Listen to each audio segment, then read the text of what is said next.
Hi everyone, and welcome to week 2 of Writing 213. I really enjoyed reading your introductions and your science communication inventories, and now we're ready to move on with our first major project, which will be your career research project. I posted the assignment here in week 4, and in the next few weeks, the assignments that we work on will build up to the career research project.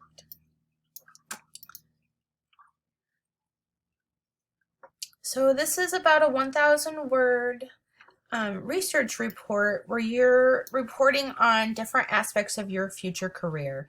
Students usually say this is an exciting project and that they learn a lot from it. So I've explained the project in detail here. I suggest that you read this carefully before you move on because the steps we work on this week will be working towards this career research project due in week 4.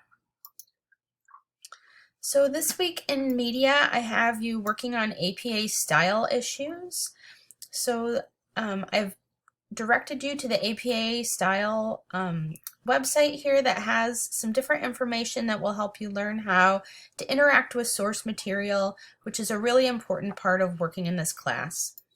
This week you're also going to submit summaries and reviews of 2 scholarly sources, and you will provide me with references to those, and that gives me a chance to respond to your references so that you get a chance, to make mistakes and to learn from them as you're working towards your project.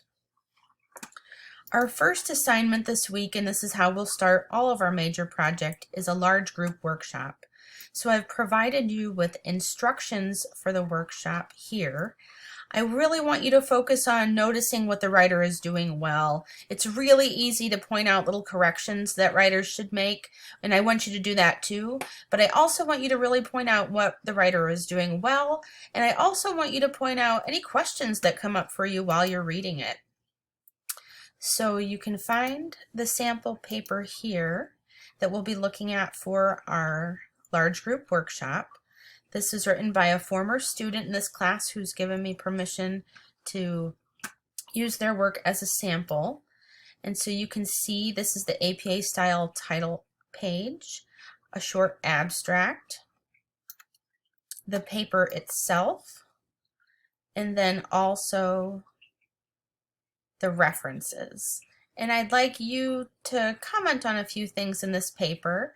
You comment by selecting something, and then you can choose this comment button here, or even this plus sign here, and then you can say something about this first sentence, or maybe about the title of the paper, or maybe a topic sentence, or maybe the way the writer is interacting with source material.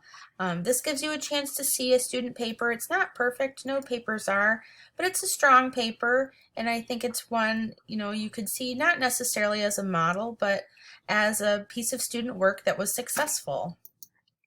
You often don't see these things in your own work, but when you look at other people's work, you can see things that you wouldn't necessarily see, in your own work. And I really want you in these workshops to focus on, noticing what the writer's doing well, what kinds of questions you have about their work, and suggestions you might have for improvement. The other 2 short assignments this week are 2 source summaries and reviews. This is the same assignment twice.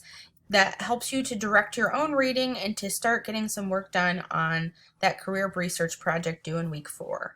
So you're going to locate a source, and if you're having trouble locating sources of information, I really encourage you to meet with one of our librarians at the consortium library. If you go to the site, you can see that they're always available for help by email, but also many hours of the day they're available by chat or phone, or you can go in. But they're often really great sources of information for, locating sources. I'm a really great researcher. I have a PhD in literacy education, and when I'm working on a new research project, I often go and visit one of our librarians, and they help me find sources of information I'm not able to on my own. They're wizards. So, it doesn't take a whole lot of time to consult with one of the librarians about your paper topic, but I suggest doing that if you're stuck in any way, or even if you just want to get a good jump on your paper. So in both of these assignments, what you're going to provide to me is a full APA reference entry. So, that's going to include if there's an author, the last name, first initials, the title of the article, the journal. If it's a different kind of source of information, like a web page, go to that APA style page. You don't have to know how to cite things off the top of your head. I've worked as a professional editor and a professor for a long time. I don't always know how to cite sources of information just from my own knowledge. I often have to go to the apastyle.org page, look up the specific kind of reference, and then look at some models and make good choices about how I cite those sources. Things have changed rapidly, and so there's no need to look at a book of the APA style manual. I want you to use the apastyle.org sheet website because it's the most up-to-date source of information. So you're going to provide me with that APA style reference entry, and then I'll have a chance to give you feedback before you submit your paper about your referencing. I want you to give me a half-page summary of the source. You might be able to use some of that summary in your paper, so hold on to this summary. And then I also want you to explain to me why you've chosen this source of information and why it's important for your paper. And hopefully this exercise will help give you a jump on the career research paper due in week 4. I hope you're all doing well. Let me know if you have any questions at all as you move forward. Take care.